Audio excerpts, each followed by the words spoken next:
All right, what are some defensive strategies against takeovers? We'll start with a poison pill, probably the most popular, a defensive strategy used by a target company to resist or deter unwanted takeovers. There's what's called a flip-in poison pill, which allows existing shareholders to purchase additional shares at a discount once the acquirer exceeds a certain threshold of ownership. So once the percentage is reached, the poison pill flips in, and the existing shareholders, excluding the acquirer, can purchase additional shares at a discount. And this is meant to keep unwanted acquirers away, because the company doesn't have to exercise the poison pill, but they can if they choose to. That's a flip-in poison pill. Compare that to a flip-over poison pill, which allows shareholders to buy shares of the acquiring company at a discounted rate after a merger occurs. All right, then what's a crown jewel defense? Here, the target company sells or threatens to sell its most valuable assets to make itself less attractive to the acquirer. By divesting its prime assets, the target reduces its value, reduces its appeal, making the takeover less beneficial or less profitable for the acquirer.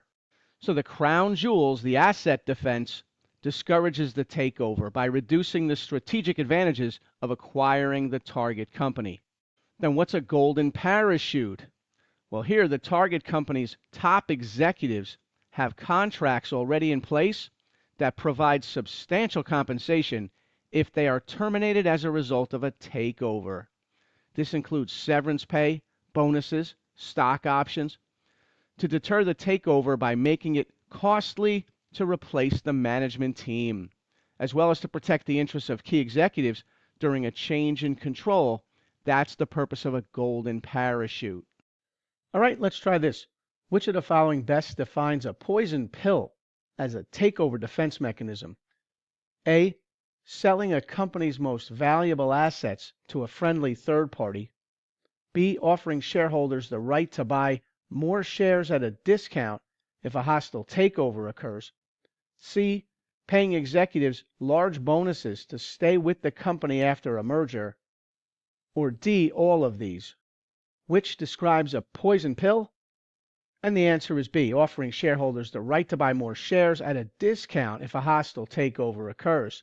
Because a poison pill is a strategy used by companies to discourage or prevent hostile takeovers. It typically allows existing shareholders, excluding the acquirer, to purchase additional shares at a discount, thereby diluting the ownership interest of the acquirer and making the takeover more expensive or unattractive. A is wrong. Selling a company's most valuable assets to a friendly third party, that's the crown jewel defense. The idea would be to make the target company less attractive by disposing of its most valuable asset. And C is wrong. Paying executives large bonuses to stay with the company after a merger, that's what we call a golden parachute. That's a contract guaranteeing substantial benefits to executives if they're terminated as a result of a takeover. But the question asked, which of the following best defines a poison pill as a takeover defense? And the answer is B, offering shareholders the right to buy more shares at a discount if a hostile takeover occurs. What about a green mail? Well, a green mail is a defensive tactic used to protect against a takeover after a bidder purchases a large block of shares on the open market and then threatens a tender offer. So in a green mail, the target company repurchases its own shares at a premium from the acquirer, effectively paying them to go away. And this allows the target to retain control. So a green mail defense hopes that in exchange for a profit on their initial investment, the acquirer agrees not to pursue a hostile takeover or acquire additional shares. All right, which takeover defense is most likely to involve intentionally selling off a company's most attractive assets? Is that A, a poison pill, B, green mail, C, crown jewel defense, or D, a golden parachute? And the answer is C, that's the crown jewel defense. That's where the target company sells or threatens to sell its most valuable assets, its crown jewels, to reduce its attractiveness to a hostile bidder. and this makes the acquisition less appealing or less financially viable for the acquirer. A is wrong because a poison pill gives existing shareholders other than the acquirer the right to purchase additional shares at a discount. B is wrong. A green mail involves the target company buying back its own stock from the hostile bidder at a premium to avoid the takeover, but it doesn't involve selling assets or threatening to sell assets. And D is wrong. Golden parachute, that's the large compensation packages promised to top executives if they lose their job due to merger or acquisition. It's a personnel-based strategy, not an asset sale. And the question asked, which takeover defense is most likely to involve intentionally selling off a company's most attractive assets?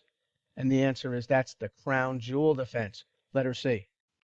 All right, what's a leveraged buyout? Well, in an LBO, the target company uses borrowed funds to buy back its own shares from the market, or more likely uses borrowed funds to go private entirely. The high level of debt would make the target company less appealing to potential acquirers, as the debt increases the financial risk because of the fixed charges for interest.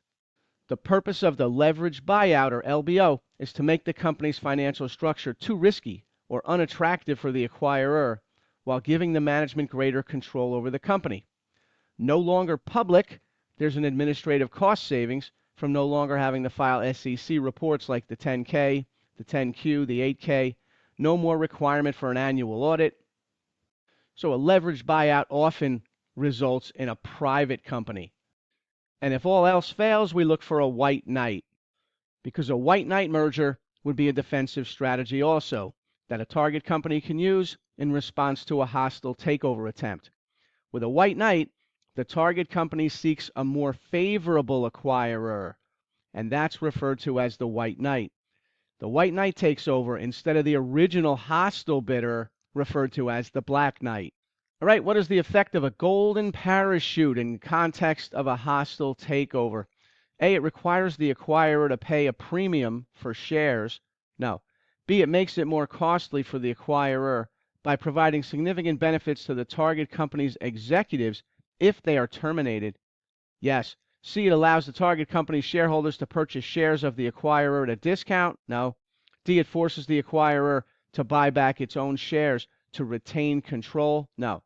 And the answer is B, it makes it more costly for the acquirer by providing significant benefits to the target company executives if they're terminated. That's what a golden parachute does. It allows a soft landing for the top executives, because a golden parachute's a contractual agreement providing significant financial benefits to top executives of the target company if they are terminated as a result of a takeover.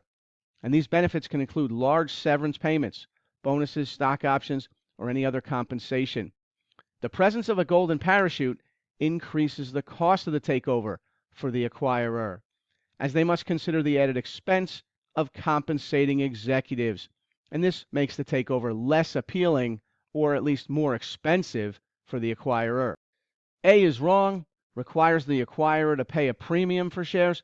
This refers to a tender offer strategy where the acquirer offers a higher price to encourage shareholders to sell.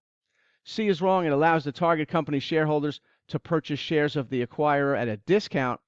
This describes a poison pill, which allows shareholders of the target to buy shares of the acquirer at a discount post-merger.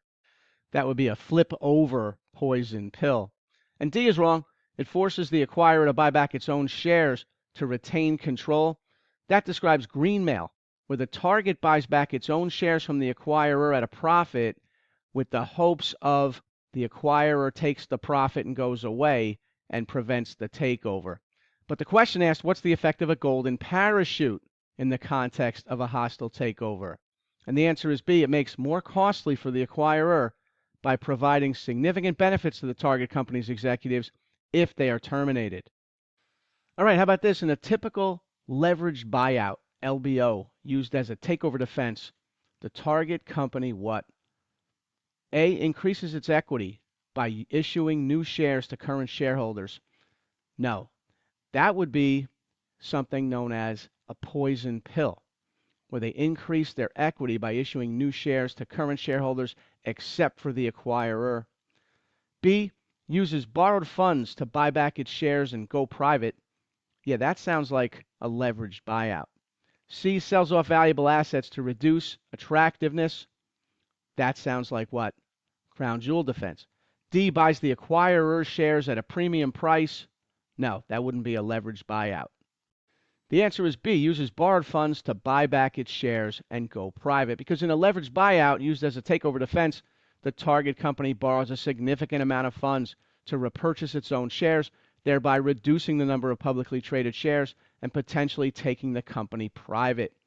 This tactic would increase the company's leverage, though, its debt, and that would make it less attractive to a potential acquirer due to heightened financial risk of having so much debt. The question asked in a typical leveraged buyout used as a takeover defense, the target company what? And the answer is B, uses borrowed funds to buy back its shares and go private. All right, how about this? Which of the following best describes greenmail in a hostile takeover defense? A, the target company initiates a share buyback from the acquirer at a premium. B, providing significant benefits to the target company's executives if they are terminated. C, diluting the acquirer's ownership by allowing existing shareholders to purchase additional shares at a discount. D, the target company seeks a more favorable acquirer than the hostile acquirer. Which of these best describes the greenmail defense? Well, if you think you know, leave me the answer in the comments or community section. And if you found this video from I-75 Part 2 helpful and you want to see the end of it and more videos like it, go to I-75CMA review.com and get yourself on the right road to passing CMA. Get on I-75 with me, Darius Clark, because the right teacher makes all the difference. I'll leave a link in the description.